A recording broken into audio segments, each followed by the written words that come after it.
Hello and welcome to my channel. E aí pessoal, tudo bem? Este é o meu canal dedicado ao ensino do inglês e hoje nós vamos continuar estudando o Present Perfect. Sim, existem zilhões de vídeos que a gente tem que fazer sobre o Present Perfect, porque assim, não é que não seja uma estrutura difícil, é que tem uma série de situações em que você pode usar o presente perfeito e ainda existem os tempos perfeitos derivados, né? Que são os Present Perfect Continuous, você tem o Past Perfect Continuous e as diversas situações em que você pode utilizar cada tempo verbal. Nós vamos estudar isso nos próximos vídeos, tá bom? Então vamos lá. Ih, gente, a câmera pifou aqui. Gente, vamos começar. Pronto. Nós vamos começar com alguns exemplos, tá? É sempre assim, os meus vídeos eles são baseados em exemplos. Então a gente estuda os exemplos e a partir dos exemplos é que nós aplicamos as situações. Alright, what time is Mark leaving? He's already left. Bom, gente, aqui nós temos uma pergunta, né? What time? What é um pronome interrogativo que significa o que ou qual, né? Quando eu junto what com time, é como se fosse que hora, né? A que horário? Eu estou perguntando que horário alguma coisa vai acontecer. What time is Mark leaving? Ou seja, qual horário que Mark está saindo? Ou seja, qual horário que Mark vai sair? Na prática é isso. A pergunta ela está sendo feita no Present Continuous, tá? Que nós já estudamos aqui no canal também, que é o verbo to be mais o verbo principal com ing, tá? Que é a ideia do gerúndio, a ideia do contínuo. O ing seria o correspondente ao nosso NDO, né? Saindo, cantando, estudando. Vamos ver aqui um exemplo para vocês entenderem a estrutura da pergunta, né? Como que a gente monta a pergunta. Ai, Thales, mas o vídeo não é sobre o Present Perfect? É, mas eu gosto de esmiuçar todas as frases, tá? Então, nós vamos explorar e revisitar todos os tempos verbais que surgirem nos nossos exemplos. She is listening to music. Aqui nós temos uma afirmativa, tá? Utilizando o subject pronoun she, o pronome sujeito she. Ela está ouvindo música. She is listening to music. O verbo listen, listen to, né? Porque você não fala listening music. Não, você tem que usar uma preposição. O verbo listen acompanha a preposição to. Então, listen to music significa ouvir música. E esse verbo está com ing, né? Listening, ouvindo música. Então, she is listening to music. Ela está ouvindo música. Nós temos aqui o verbo to be, né? She is. Is é o verbo to be correspondente a she, né? Ela é ou ela está. She is. Listening, eu acrescento ing no verbo para expressar uma ideia contínua, algo que está acontecendo no presente ou em torno do presente. De forma contínua no presente, né? Ela está ouvindo música. What is she doing now? O que ela está fazendo agora? She is listening to music. Quando eu quero fazer uma pergunta, eu pego o verbo to be, coloco no início da frase.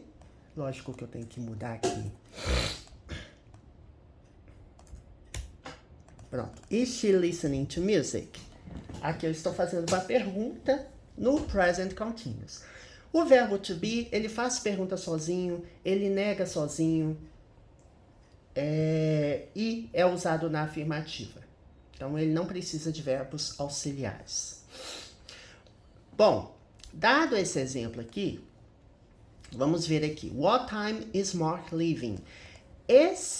Essa utilização do tempo contínuo aqui, ela é uma utilização de um tempo present continuous, é o mesmo tempo verbal que você vê aqui em cima, só que a ideia é futura, tá? Então, ele expressa uma ideia no futuro. Que horas Mark está saindo? Ou seja, que horas Mark vai sair? Eu estou perguntando sobre um horário, ou, aliás, uma ideia no futuro, né?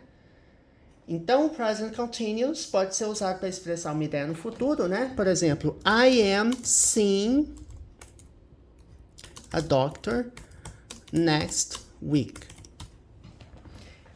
Eu estou vendo um médico na próxima semana, né? Ao pé da letra seria isso. É o present continuous? É o verbo to be, mais o verbo principal acrescido de ing, mas a ideia é futura, tá? Só para dar uma pincelada aqui, que aqui não é exatamente...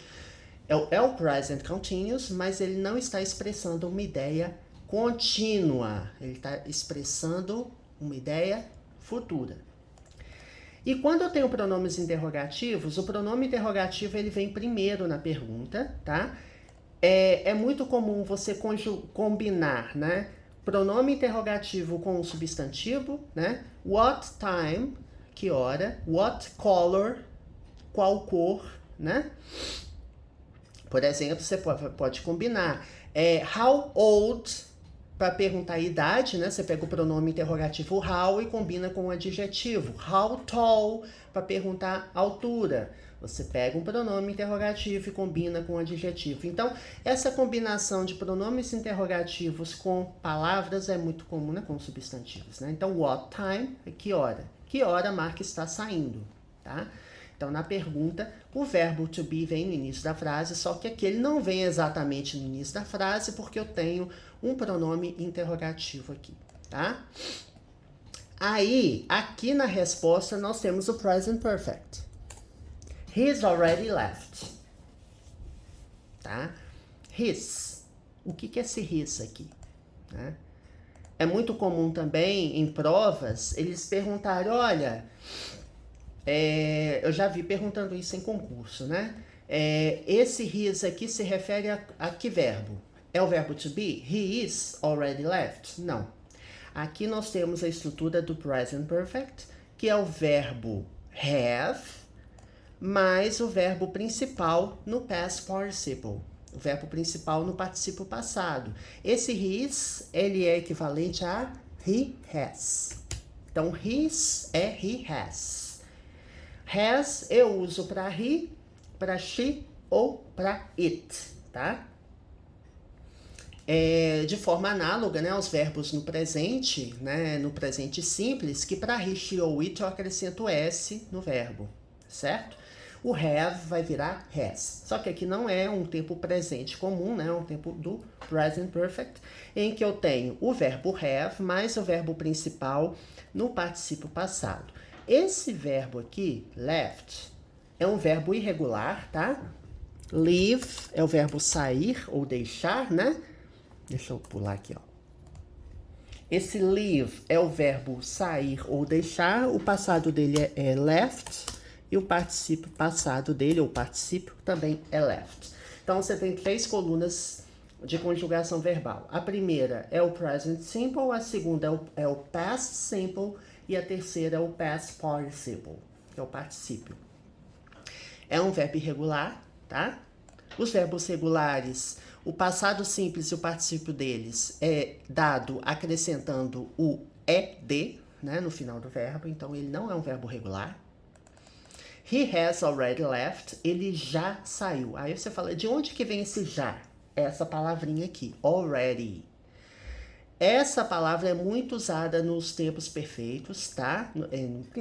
No present perfect, que é o already. Então, quando eu falo he has already left, significa o quê? Ele já saiu. Se eu não tivesse o already, significaria o quê? Ele saiu. He has left. Ou his left, né? Que é a forma abreviada, que originalmente estava aqui, ó. Estava his, né? Lembrem-se disso? Eu uso o apóstrofo mais o S. Apóstrofo S. His é equivalente a he has. His already. already left.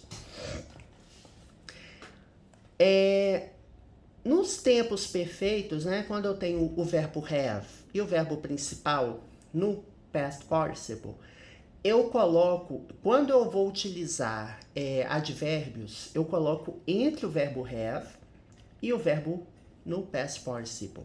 Então, por isso que esse already aqui vai ficar no meio, entre o verbo have, que no caso é has, né? E o verbo principal no particípio passado, tá bom? Então, é isso. Outra pergunta. Eu já gravei um vídeo recentemente, né, sobre essas palavrinhas que ajudam até você a identificar esses tempos verbais, né? Has it stopped raining yet? Has it stopped raining yet? Aqui eu estou perguntando com o verbo have, né? Aqui nós temos o present perfect, tá? Porque eu tenho o verbo have, mas o verbo principal no past participle. Lembra que eu falei com vocês agorinha mesmo que os verbos regulares são acrescidos de ed, né? Aqui no caso nós temos o verbo stop. Stop, né? Para monossílabos ou palavras com duas sílabas, né, de sílabos, que tenham a sequência consoante, vogal, consoante, o que eu faço? Eu dobro a última letra antes de colocar o ed, tá? Uma regrinha gramatical. Por isso que eu dobrei o T aqui, ó. Eu tenho a sequência consoante, vogal, consoante aqui. Dobrei o último P, né, a última consoante, antes de colocar o ed. Ele é um verbo regular porque o presente, o passado e o particípio passado dele são o passado e o particípio passado dele são iguais. Então, o verbo no presente é stop, tá? O verbo no passado simples é stopped e no particípio passado é stopped. Então, todos os verbos regulares você acrescenta ed, mas tem esses pequenos ajustezinhos, você tem que prestar atenção, né? A palavra terminou com y precedido de consoante. O que eu faço? Eu tenho que tirar o y, colocar i antes de colocar o ed, né? No verbo study, por exemplo, study. Eu tiro o y, coloco o i antes de colocar o ed. Tem alguns verbos que já terminam com e, né? E esses verbos que terminam com e care, que é o verbo importar, né? Cared. Você só coloca o D porque o verbo já termina com E. Então, assim, são essas pequenas coisinhas aí que você tem que se atentar, né? É um verbo regular? É, mas existem algumas regrinhas em termos de ortografia também, de fala, para você prestar atenção. O meu ponto de atenção aqui é esse yet, tá? Eu já falei desse yet. O yet, quando ele vem no final da frase, ele significa já, tá? Has it stopped raining yet? Eu tô perguntando o quê? Já parou de chover? Né? É isso que eu tô perguntando. Eu uso o present perfect quando eu tenho uma ação no presente, uma ação no passado que tem reflexos no presente, né? Eu tô perguntando, já parou de chover? Eu não sei se parou de chover ou não. Então, por isso. É diferente de eu falar, it stopped raining yesterday morning. Parou de chover ontem de manhã. É uma ação no passado, começou, teve início, meio, fim no passado. Por isso que eu uso o passado simples. Aqui eu uso o present perfect. Quando eu quero perguntar coisas assim, né? Quando tem eventos, fatos novos, né? Ou alguma coisa, alguma informação nova, que você não sabe. Ou ações que começaram no passado têm reflexo no presente. Aqui eu tô perguntando, já parou de chover? Então, não é já tem parado de chover, o que sugere uma tradução literal, né? Porque has é o verbo have, que é o verbo ter, stopped é particípio do verbo parar e é parado. Mas assim, na hora de traduzir, na prática, eu quero saber, já parou de chover? O verbo stop é um dos verbos, tá? Que quando eu tenho outro verbo... Quando eu tenho um outro verbo depois, eu tenho que colocar ing, tá? Então, o verbo stop não é o único, existem outros verbos, tá? Existem outros verbos, o verbo stop é um deles. Se eu tiver um outro verbo depois, imediatamente depois, eu não uso preposição, né, no verbo stop, quando eu vou combinar verbo. Algumas locuções verbais, né, digamos assim, elas têm o to entre um verbo e outro. Por exemplo, I like to study, né? I like to study. Você não vai falar I like study. Você tem que colocar o to no meio. Como que eu vou saber disso, Thales? Você vai saber na medida que você estiver sendo exposto a mais exemplos, né? Então, você vai aprender pelos exemplos, não pela regra. Eu aprendi a regra depois. Eu aprendi os exemplos e depois a regra. Naturalmente, você vai fazendo analogias e vai aprender. Então, esse at aqui significa já, tá? Vamos responder essa pergunta? Que aí você vai entender. Yes, it has already stopped raining. Eu posso dar essa resposta mega completa aqui. Yes, it has already stopped raining. Eu tô dizendo o quê? Que já parou de chover. Tá vendo o already? O already seria o já da afirmativa, tá? Ele não vem no final da frase. Nesse caso aqui não está vindo no final da frase, está vindo ele vem entre o verbo have e o verbo principal no past participle, no participo passado. It has already stopped raining. Yes, it has already stopped raining. Eu também tenho a possibilidade de fazer respostas curtas, né? Então, eu não preciso falar yes, it has stopped raining. Eu posso simplesmente falar yes, it has, certo? Só que se eu disser yes, it has, ele não vai ter aquele sentido já parou de chover. Não. Do jeito que tá aqui, eu tô dizendo sim, parou. Has it stopped raining yet? Sim. Já parou de chover? Sim, parou. Agora, quando eu coloco aqui already stopped raining, yes, it has already stopped raining, quer dizer, já parou de chover. Então, yet é o já da pergunta, tá?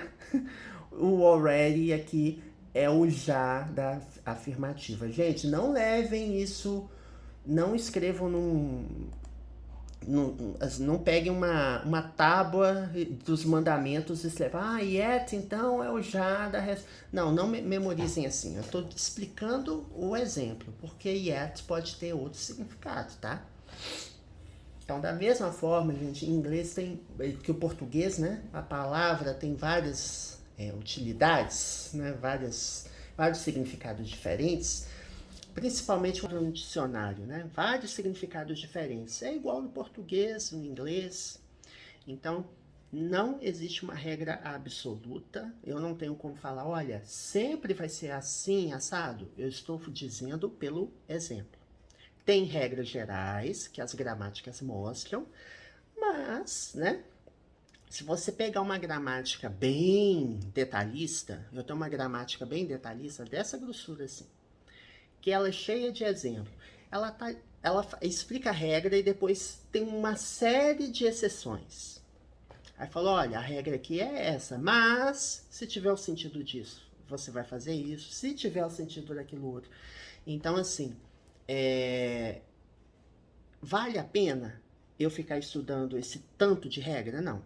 É que você vai pegar uma bazuca para atacar uma formiga. Não.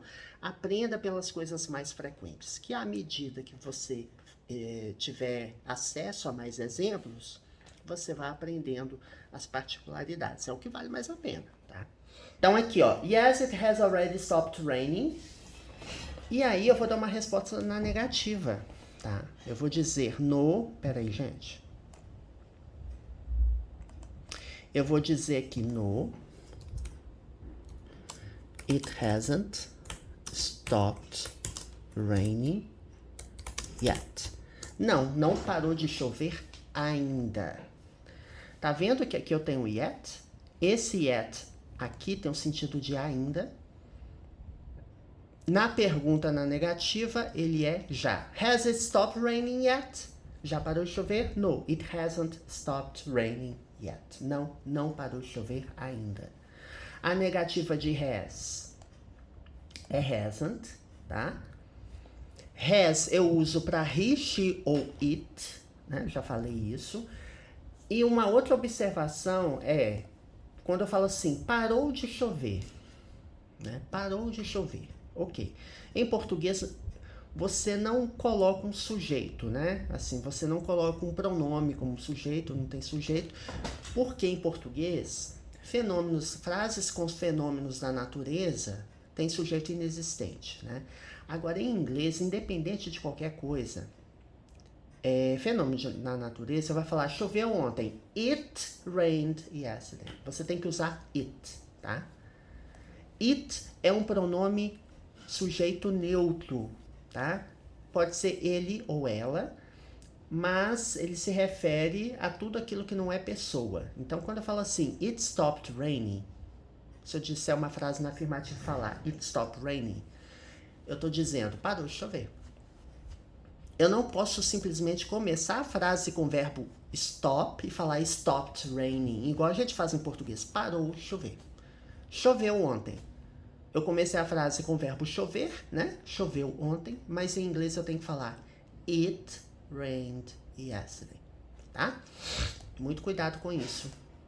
Toda frase praticamente em inglês tem sujeito, existem exceções, né? Quando eu tenho uma frase no imperativo, você não tem um sujeito aparente, né?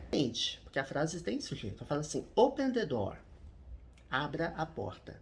Eu estou dando um comando ou um pedido a quem? A você.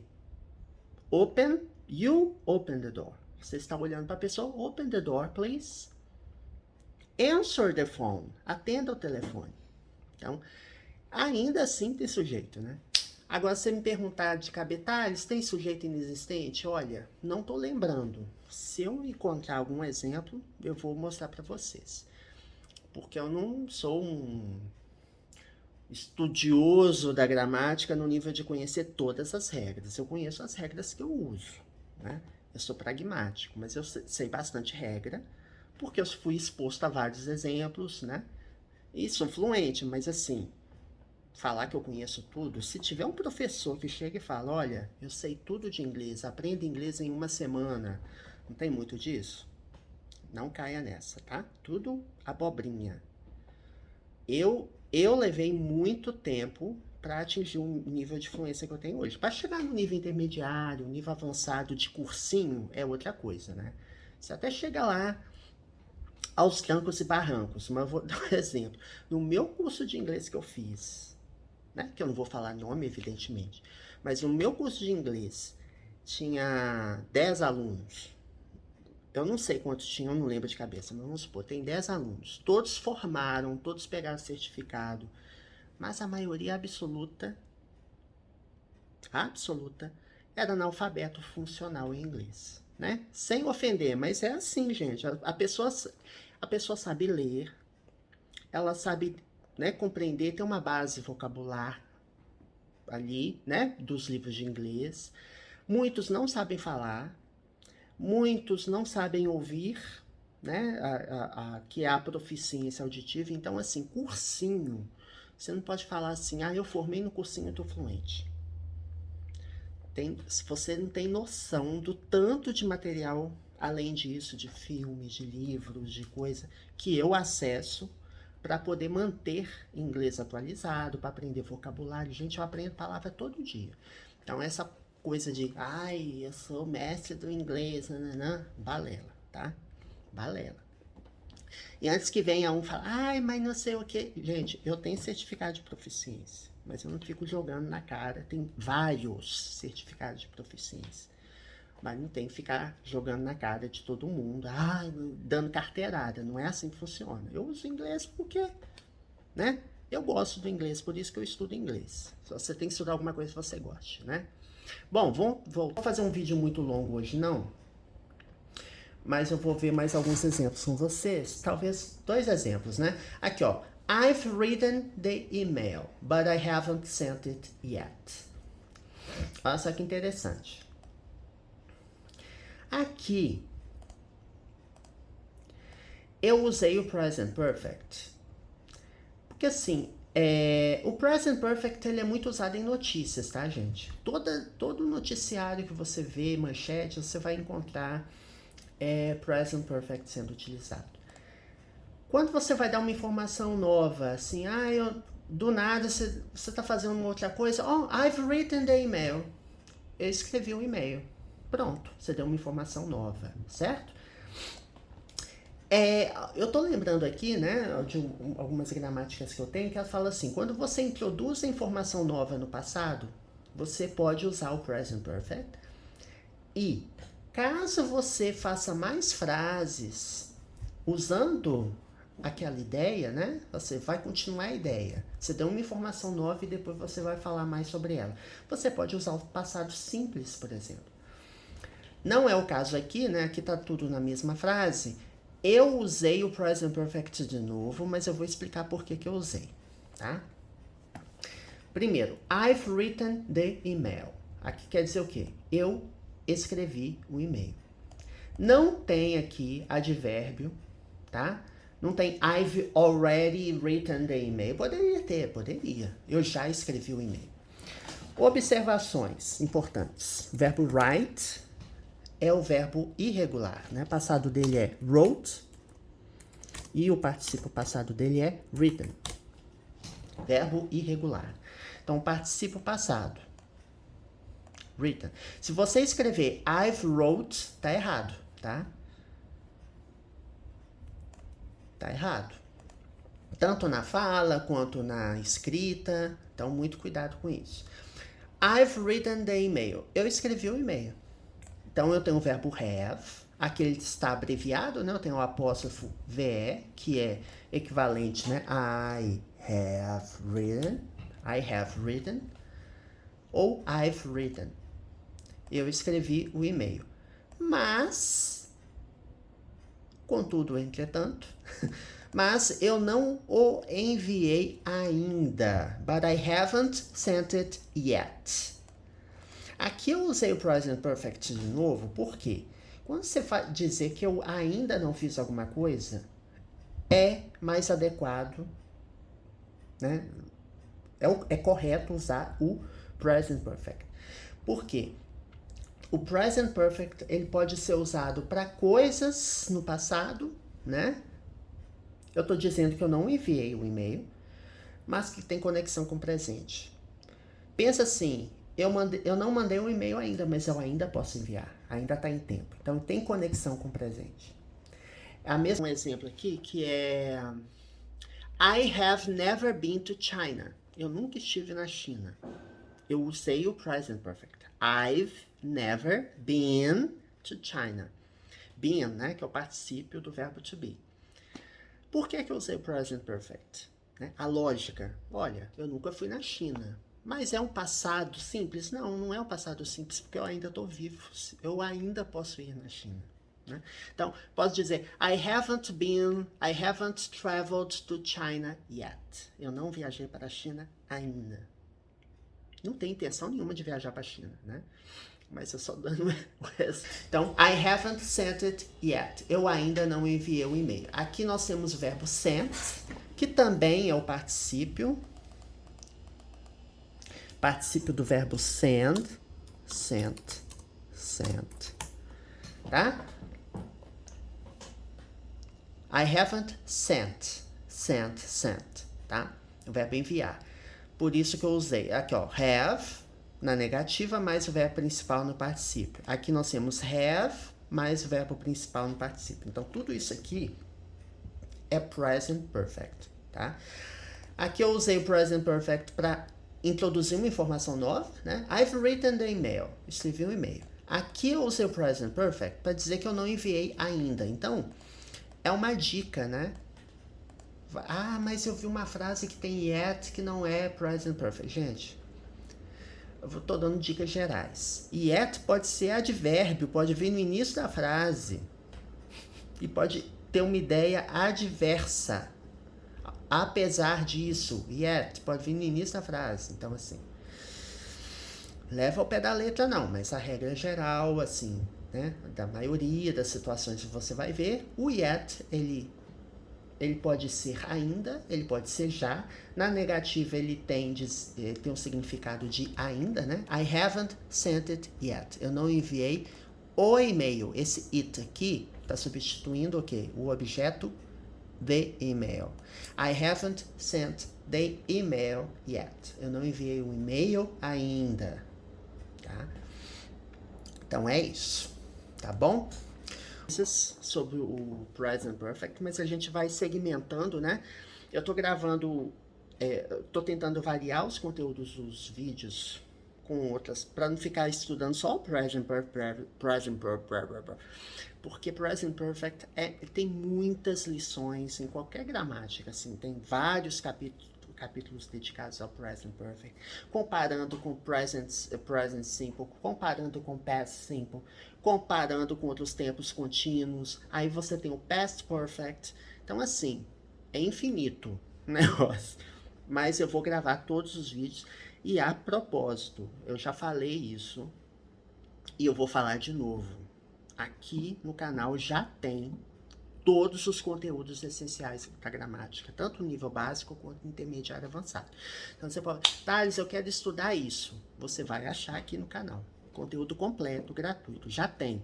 Só que eu estou regravando utilizando a tela do computador. Antes eu gravava segurando, né? E utilizando folha de papel e escrevendo. Então, assim, não é o mesmo conteúdo, mas em termos de conteúdo programático é a mesma coisa. Eu estou revisitando a gramática e eu vou estudar com vocês do início ao fim, tá?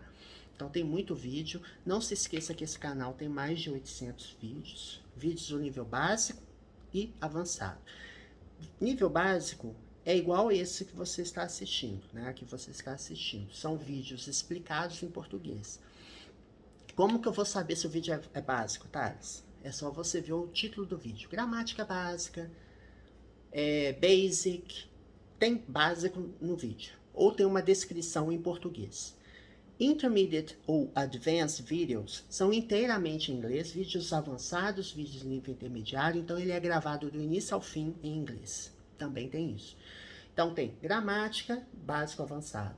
Vocabulário, básico avançado. Inglês para negócios, básico avançado. Leitura comentada, básico avançado. Questões de concurso público, tem exercícios, então é muito conteúdo. Tem diversas playlists e você pode pesquisar, né, utilizando o campo busca, né, a lupinha lá que seria o equivalente ao Google, né, no canal. Você abre a página principal do canal, você vai lá, pesquisa. Eu quero estudar o verbo can. Digita can, aperta Enter, vai aparecer um monte de vídeo no meu canal que eu já gravei. Então, assim, né, se você não tiver paciência de ver a regravação, já tem esses conteúdos gravados, completamente assistíveis, tá? Talvez a qualidade do vídeo não seja igual a essa, assim, também não é qualidade profissional, é qualidade de celular, porque, né, ao longo do tempo eu troquei de celular. Eu comecei esse canal em 2020, né? Já troquei de celular uma vez desde que eu comprei, que eu comecei a gravar os vídeos do canal. Alright, so don't forget to subscribe to the channel, assine o canal, hit the notification bell to get the latest updates, ative o sininho da notificação. Gravo vídeos com regularidade variada, mas eu busco sempre tratar da minha criança, que é o meu canal, que eu gosto muito de gravar vídeo. E dê um joinha, alright? See you next time. Essa semana espero ter mais vídeos para gravar.